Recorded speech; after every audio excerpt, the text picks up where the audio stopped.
तो क्या आप भी उन स्टूडेंट्स में से हैं जिनकी हमेशा यही कंप्लेन रहती है कि मैम हमने ग्रामर तो सीख ली बट जब बोलने की बात आती है तो ये नहीं समझ पाते कि कब कहाँ कौन सा स्ट्रक्चर यूज़ करना है। So hello, welcome back to अंग्रेज़ी की पाठशाला। और आज के वीडियो में मैं आपको बिना किसी ग्रामर को पढ़े कुछ ऐसे एडवांस स्ट्रक्चर्स पढ़ाने वाली हूँ जिनकी हेल्प से आप इंग्लिश बिल्कुल फ्लुएंटली बोल पाएंगे। यहाँ पर स्क्रीन पर आपको कुछ इम्पॉर्टेंट स्ट्रक्चर्स दिख रहे होंगे। आज हम वीडियो में इन्हीं सब स्ट्रक्चर्स को कवर करने वाले हैं, तो बने रहिए वीडियो के एंड तक क्योंकि वीडियो बहुत ही ज़्यादा इंटरेस्टिंग और यूज़फुल होने वाला है। तो चलिए शुरू करते हैं, लेट्स बिगिन। तो हमारा पहला स्ट्रक्चर है V1 ऑब्जेक्ट, जिसकी हिंदी होती है ना या फिर ओ।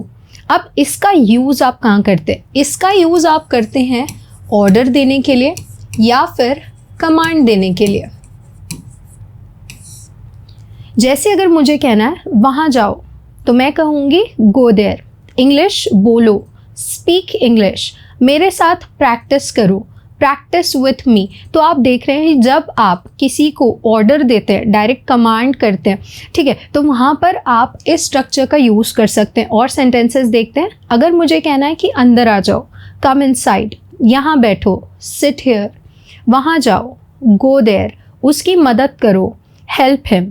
तो जब आप किसी को पॉजिटिव ऑर्डर देते हैं या कमांड देते हैं तो वहाँ पर हम इस स्ट्रक्चर का यूज़ करते हैं। नेक्स्ट है डोंट V1 ऑब्जेक्ट। इसका मतलब होता है जब आप किसी को नेगेटिव कमांड देते हैं कि कोई काम मत करो। जैसे अगर मुझे कहना है कि गाली मत दो, डोंट अब्यूज़, वहाँ मत जाओ, डोंट गो देयर, यहाँ मत आओ, डोंट कम हियर, मुझसे बात मत करो, don't talk to me, English मत बोलो, डोंट स्पीक इंग्लिश, झूठ मत बोलो, डोंट टेल लाई, या फिर आप कह सकते हैं डोंट लाई। नेक्स्ट स्ट्रक्चर देखते हैं, काइंडली प्लीज़ V1 ऑब्जेक्ट। अब देखिए काइंडली और प्लीज़ दोनों का मतलब होता है कृपया। जब भी आपको पोलाइट रिक्वेस्ट करनी हो तो वहाँ पर आप इन दोनों का यूज़ कर सकते हैं।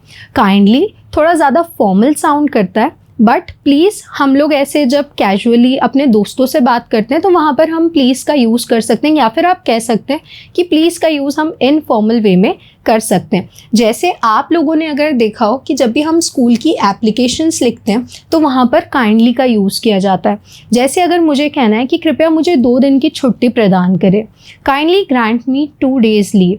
अगर मुझे बोलना है कृपया बैठ जाइए, काइंडली बी सीटेड, ठीक है, कृपया अपना फ़ोन साइलेंट पे रखिए, kindly keep your phone on silent. और प्लीज़ का यूज़ हम करते हैं जैसे अगर मुझे बोलना है कि प्लीज़ मुझे एक पेन दे दो, please give me a pen, कृपया यहाँ आओ, प्लीज़ कम हियर, कृपया उसकी मदद करो, प्लीज़ हेल्प हिम। तो काइंडली का यूज़ आप करते हैं फॉर्मल वे में और प्लीज़ का यूज़ आप करते हैं इनफॉर्मल वे में। आगे बढ़ते हैं।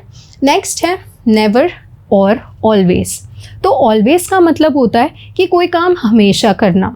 वहीं अगर हम नेवर की बात करें तो वहाँ पर आप किसी को वार्निंग देते हैं या फिर आप किसी को बोलते हैं कि ऐसा काम कभी मत करना। चलिए तो ऑलवेज और नेवर के सेंटेंस देखते हैं। जैसे अगर मुझे बोलना है हमेशा सच बोलो, ऑलवेज स्पीक ट्रुथ, कभी झूठ मत बोलना, तो आप क्या कहेंगे? Never tell lie. हमेशा खुश रहो, ऑलवेज बी हैप्पी, कभी किसी को हर्ट मत करो, नेवर हर्ट एनीवन। तो जब आप किसी को बोलते हैं कि कोई काम हमेशा करो तो वहाँ पर आप ऑलवेज का यूज़ करेंगे, और जब आपको किसी को कहना है कि ऐसा काम कभी मत करना तो वहाँ पर आप नेवर का यूज़ करेंगे। आगे बढ़ते हैं। नेक्स्ट है लेट्स V1 ऑब्जेक्ट। जब आप एक ग्रुप से बोलते हैं कि चलो आओ कोई काम साथ में करते हैं तो वहाँ पर आप यूज़ करते हैं स्ट्रक्चर का। जैसे अगर मुझे कहना है चलो एक गेम खेलते हैं, लेट्स प्ले अ गेम, चलो इंग्लिश सीखते हैं, लेट्स लर्न इंग्लिश, चलो पर्सोना ज्वाइन करते हैं, लेट्स ज्वाइन पर्सोना, चलो एक गाना गाते हैं, लेट्स सिंग अ सॉन्ग, चलो उसकी मदद करते हैं, लेट्स हेल्प हिम, चलो इस पज़ल को सॉल्व करते हैं, लेट्स सॉल्व दिस पज़ल। तो जब भी आप ग्रुप से कोई काम कहने के लिए करते हैं, ठीक है, अब जैसे यहाँ पर दिया हुआ है लेट्स, तो लेट्स बना किससे? लेट और अस से मिलके। अस किसको शो करता है? ग्रुप को शो करता है, ठीक है। जब भी आप एक ग्रुप से कहते हैं कि आओ चलो कोई काम मिलकर करते हैं तो वहाँ पर आप इस स्ट्रक्चर का यूज़ कर सकते हैं। आगे बढ़ते हैं। नेक्स्ट स्ट्रक्चर है let objective case V1 object, मतलब जब आप किसी को अलाउ करते हो, ठीक है, कि कोई काम किसी व्यक्ति को करने दो, ठीक है, तो वहाँ पर आप इस स्ट्रक्चर का यूज़ करते हैं। अब ऑब्जेक्टिव केस क्या होता है? तो ये जो ऑब्जेक्टिव केस है ये होता है जब सब्जेक्ट ऑब्जेक्ट की जगह पर चले जाता है तो उसे हम ऑब्जेक्टिव केस कहते हैं। जैसे आई का हो जाएगा मी, ही का हिम, शी का हर, दे का देम, वी का अस। अब जैसे अगर मुझे कहना है कि मुझे जाने दो तो मैं कहूँगी लेट मी गो, ठीक है, उसे अंदर आने दो, लेट हिम कम इनसाइड, और you can say let her come inside.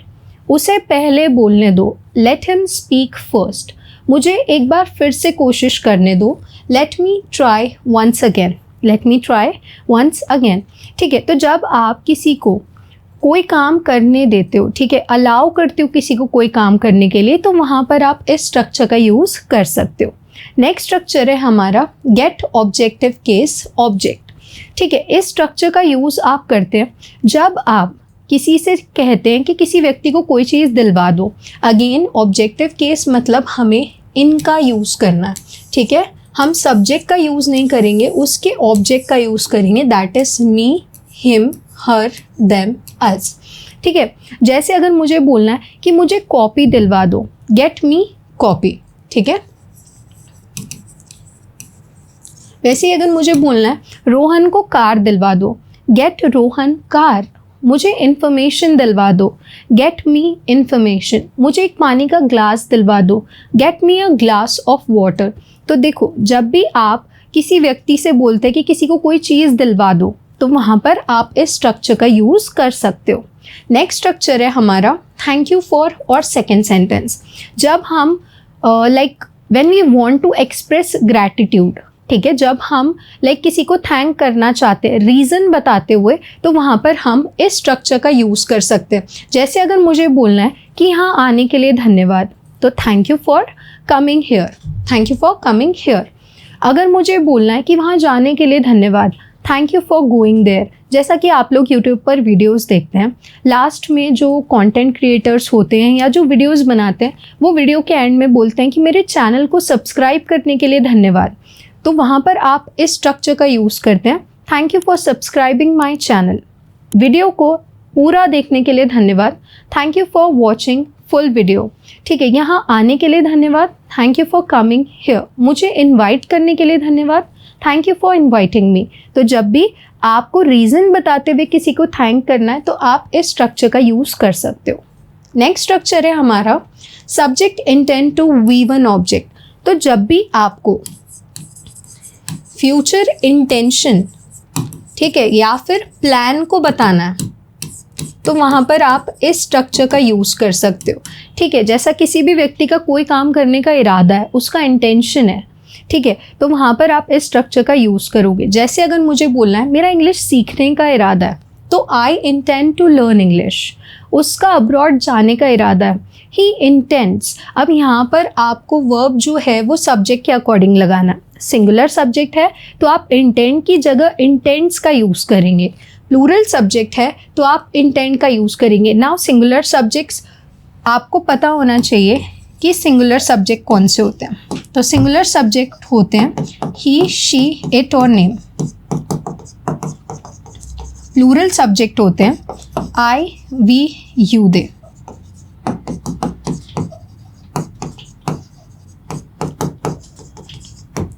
ठीक है, तो अगर मुझे बोलना है मेरा इंग्लिश सीखने का इरादा है, I intend to learn English. उसका परसोना जाने का इरादा है, he intends to go persona. मेरा आपसे मिलने का इरादा है, I intend to meet you.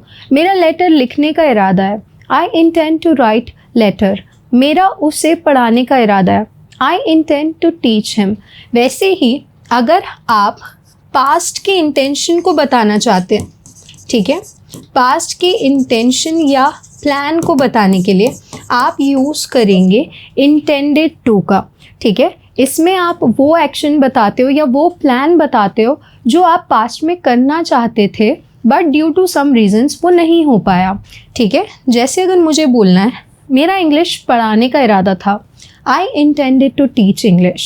मेरा उससे मिलने का इरादा था। I intended to meet him. मेरा परसोना जाने का इरादा था। I intended to go persona. मेरा उसे पढ़ाने का इरादा था। I intended to teach him.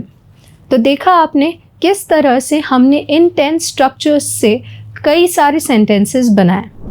तो ये थे कुछ 10 एडवांस इंग्लिश स्ट्रक्चर्स जिनकी मदद से हमने काफ़ी सारे सेंटेंसेस बनाए। अब आप भी इन स्ट्रक्चर्स को अपने डेली कॉन्वर्सेशन में यूज़ कीजिए और सबसे ज़्यादा आपको कौन सा स्ट्रक्चर पसंद आया मुझे कमेंट करके ज़रूर बताइए। नेक्स्ट वीडियो आप किस टॉपिक पर चाहते हैं ये भी कमेंट में ज़रूर बताइएगा। ऐसे ही वीडियोज़ के लिए मेरे चैनल को सब्सक्राइब करना ना भूलें। मिलते हैं नेक्स्ट वीडियो में, तब तक के लिए कीप लर्निंग कीप ग्रोइंग।